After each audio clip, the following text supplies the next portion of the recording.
Hi, I'm Holly Cabbage, and I'm the CEO of Cole Creative. And today I'm chatting with Samantha, who is our social media and design specialist at Cole Creative. Samantha, can you say hi to everybody? Everyone. Hi, so glad to have you here today. Before we get started with what we're going to talk about today, can you actually just walk us through your background and how you got to where you are today with Cole Creative?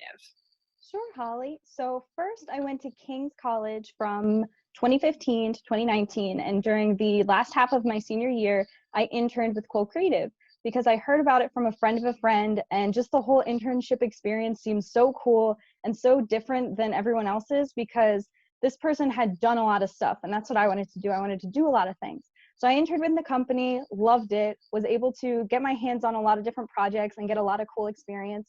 And I interned from January to May of 2019. And right after that, I was hired as Cole Creative's first remote employee because I moved back home after school. So ever since then, I've been remote with visits about once or twice a month up to the main office, either for Cole Creative meetings or different events in the community that we would attend as a team.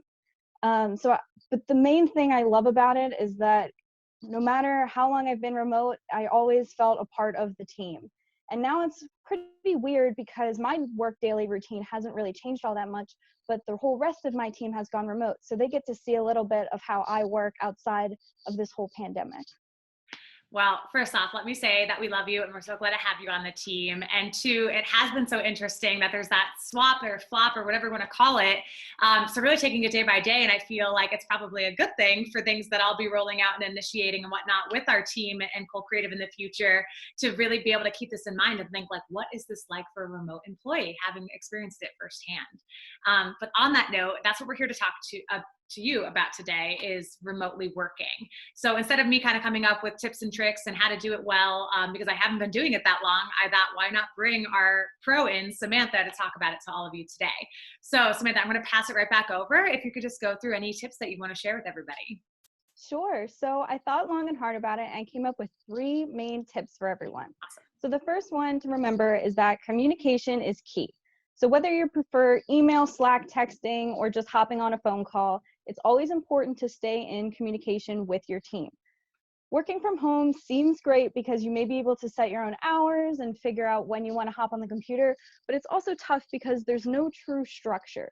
So you don't always know when your team's hopping on, when they're logging on, when they're going to lunch, when they're stepping away from the computer, or even when they're ending for the day. So it's always important to make sure you communicate when you're available. And there's also going to be times when you're going to have to step away from the computer. Like your dog might need to be walked, you might have to run and go get groceries for your family member. So letting people know when you're in front of your computer, when you're answering emails is a great thing to start putting into practice. The second tip I have for you guys is to make sure you set up your space. So just as you would in your workplace, set up your own office, make sure you have a space in your house that's for you and for work, preferably with minimal distractions. So don't pick your bedroom because it's too easy to take a nap or anything.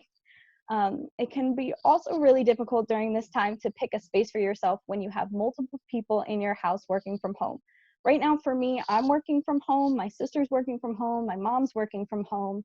So we all have to kind of carve out our own space within our house.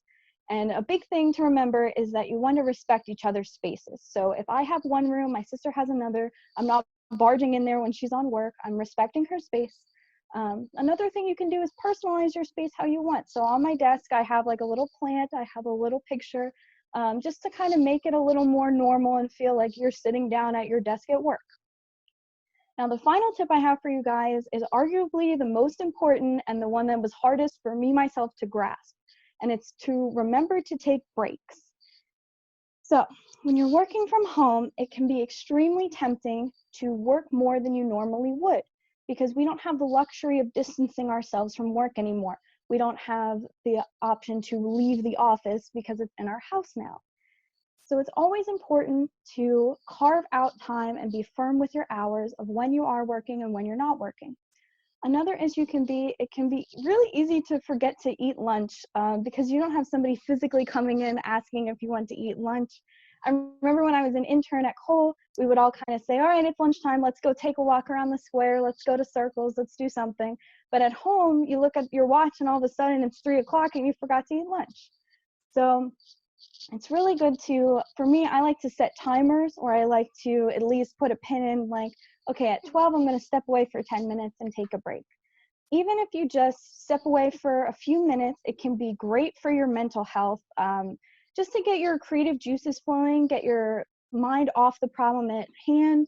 Even if you just want to go get up, do some stretches, drink some water, take a walk, it's just really great. And you can just relax your brain for a little, take a breath, and then get back to work. Awesome. I love it. Yeah, we've definitely seen a lot of those changes, and internally we're doing those a lot more. You know, we use Slack to communicate, and so we're all putting up our little away messages with emojis. It kind of feels like AIM a little bit sometimes. One thing that you said that really stuck with me is about setting up your own space that's not in your bedroom because of the napping thing. Now, I'm not a big napper, but admittedly I've been using my bed as the main desk because I was in the process of putting together my workspace when all of this kind of hit.